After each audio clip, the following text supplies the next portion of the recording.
Party. Janasena party కోసం మనం శ్రమించాం, గెలిపించాం. గెలిచిన తర్వాత ఎందుకో కొంచెం రిలాక్స్ అయ్యాం.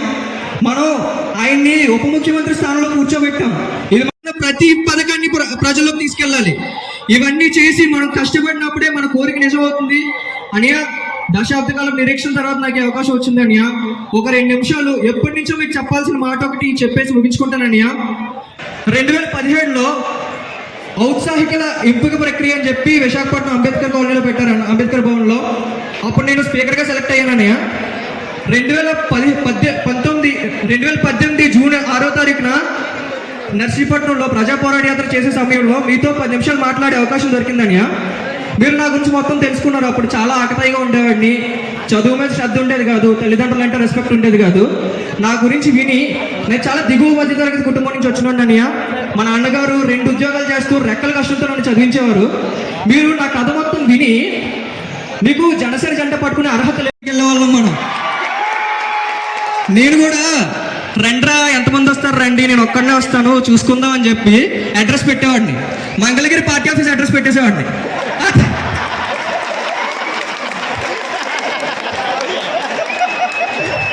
ఆ తర్వాత ఎవరో నా దగ్గరికి వచ్చేవాళ్ళు కదన్యా. అనియా ఆ రోజు మీతో జరిగిన 10 నిమిషాల సంభాషణ వల్ల అంత 19 ఏళ్ల యువకుడు, ఆ రోజు ఆకతాయిగా గడిపే 19 ఏళ్ల యువకుడు ఈరోజు నెలకు 1,50,000 సంపాదించి పార్టీలో గుర్తింపు సాధించి మీ ముందు నుంచి మాట్లాడుతున్నాడు అనియా. అనియా థ్యాంక్ యూ అనియా. ఇది నా తల్లిదండ్రులు మీకు చెప్పమన్నారు. నాకు ఇంత చక్కటి అవకాశం ఇచ్చిన ప్రతి ఒక్కరికి ధన్యవాదాలు. Thank you so much.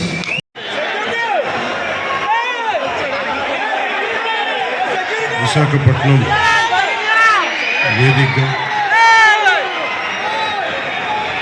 Janasena క్రియాశీలకంగా పనిచేసే జన సైనికుల్ని కలవడం కోసం ముఖాముఖి పేరున నా హృదయపూర్వక నమస్కారం. అలాగే ఈ సమావేశాన్ని గత 10 రోజులుగా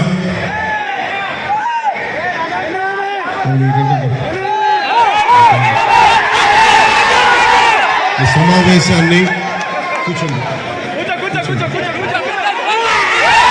సమావేశం కోసం దాదాపు 12 కమిటీలు వేశాం. మన ఎమ్మెల్యేలు, అలాగే మన ఈ ప్రత్యేకించి ఈ నియోజకవర్గం ఎమ్మెల్యే వంశీ గారు, మన విశాఖపట్నం నాయకులు నాదెండ్ల మనోహర్ గారి ఆధ్వర్యంలో మన ఉత్తరాంధ్ర నాయకులు అందరూ, రాష్ట్ర నాయకులు అందరూ కలిసికట్టుగా పనిచేసి జనసేన క్రియాశీలకంగా పనిచేసే జన సైనికులు, వీర మహిళలు అందరూ ఈ సమావేశం కోసం కష్టపడ్డారు. మీ అందరికీ నా ప్రత్యేకమైన ధన్యవాదాలు, కృతజ్ఞతలు. అలాగే గత 3 రోజులుగా విశాఖపట్నంలో పోలీస్ సిబ్బంది అందిస్తున్న సహకారానికి మనస్ఫూర్తిగా నా ధన్యవాదాలు తెలుపుకుంటాను.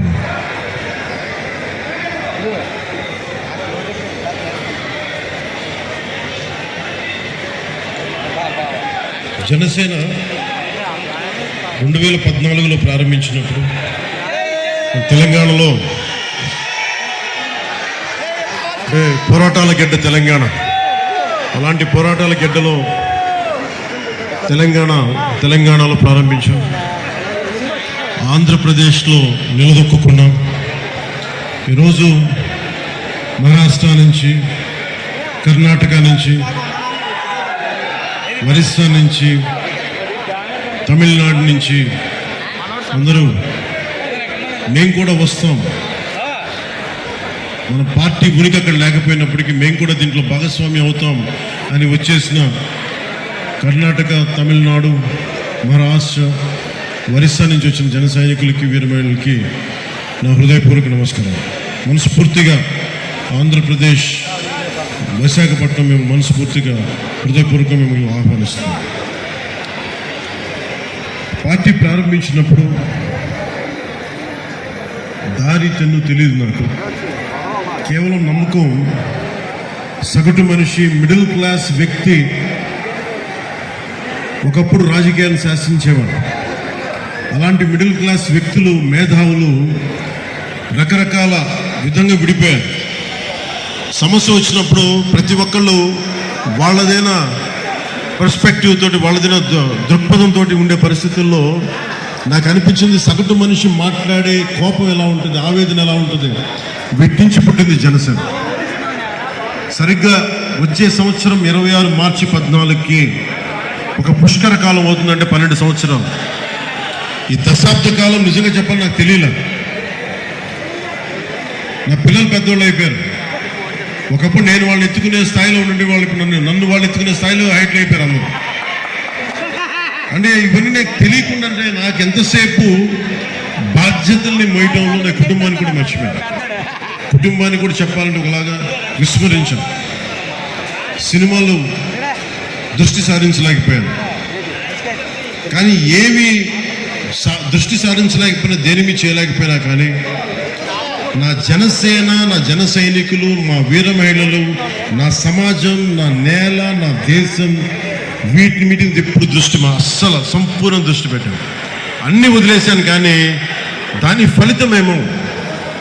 ఫలితం అనుకుంటా ఈ రోజున భారతదేశంలోనే అత్యంత ఘనమైన విజయం సాధించాం మనం 100% స్ట్రైకింగ్ రేట్తో.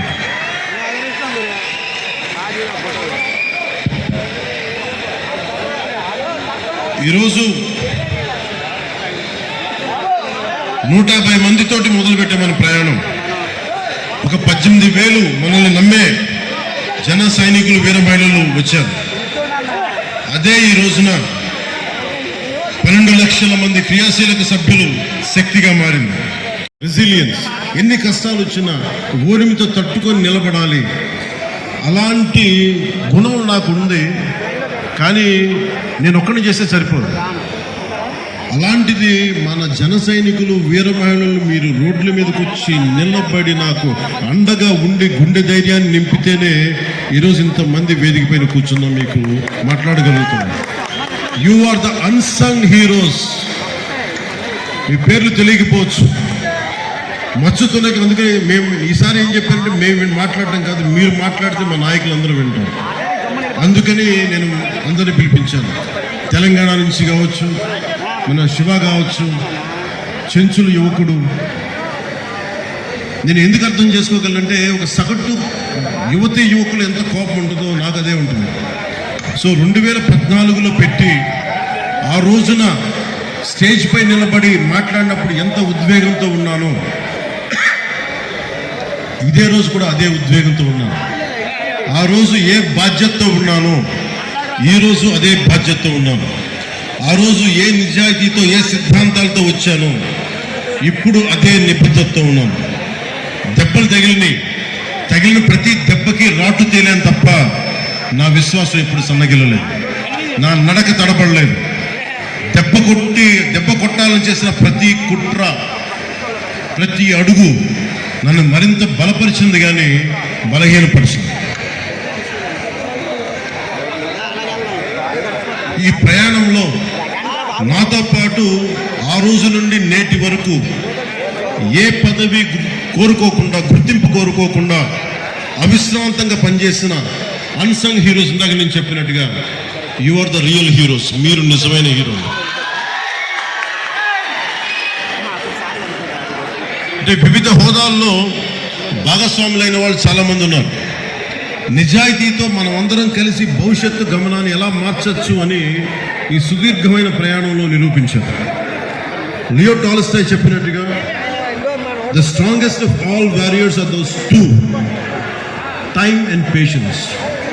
నిజంగా ఒక యుద్ధ రంగంలో తట్టుకొని నిలబడే బలమైన యోధులు ఎవరంటే కాలం, సహనం. అలాంటి కాలం, సహనం గుండెల్లో పెట్టుకున్న జన సైనికులు, వీర మహిళలు మీరు నిరూపించారు. You are the true heroes. Salute you. అలాగే నేను పార్టీ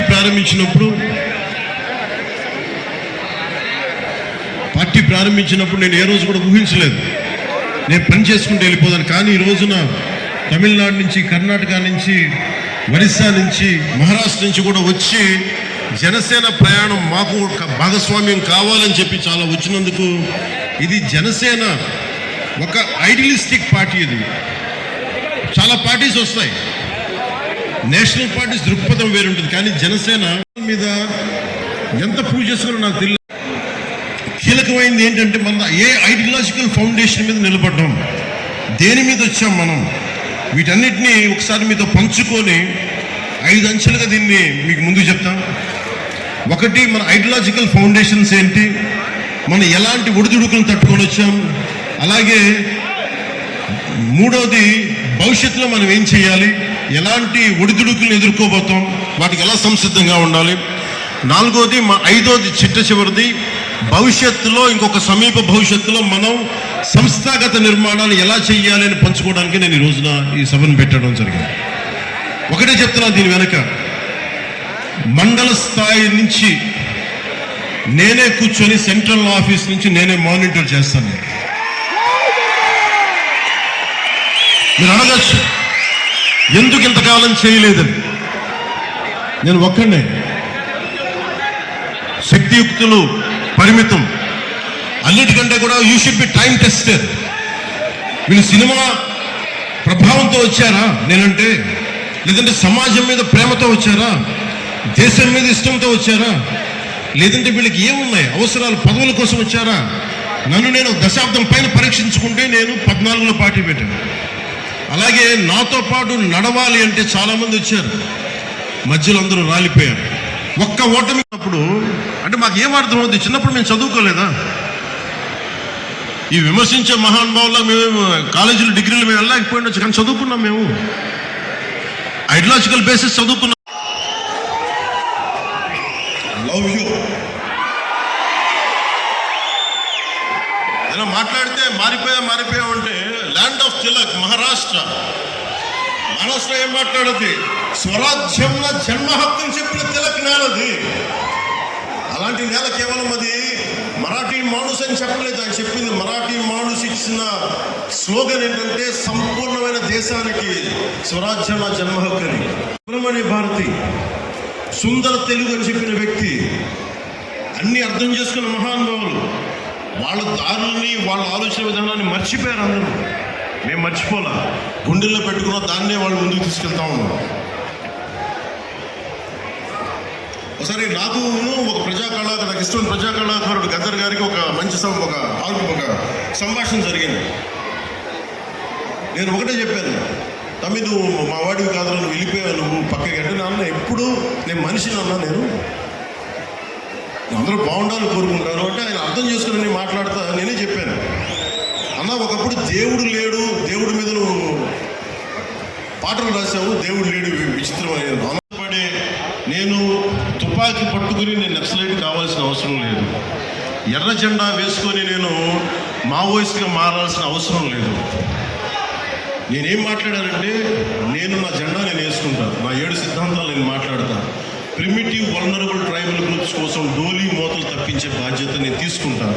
వేసాం ఈరోజు అంటే దీనికోసం నేను తుపాకులు పట్టుకోను, దీనికోసం విప్లవాలని పందాన్ని విప్లవ పందాలు మనం ఏం చేస్తాం, వాళ్ళందరూ కూర్చొని నేను చంపేస్తామంటే ఒంటరి మహిళల కూర్చొని 3 గంటల సేపు పోరాటం చేసిందంటే ఎంత సత్తా ఉండాలి, ఎంత ధైర్యం ఉండాలి, ఎలాంటి ధైర్యం నింపుతున్నారు.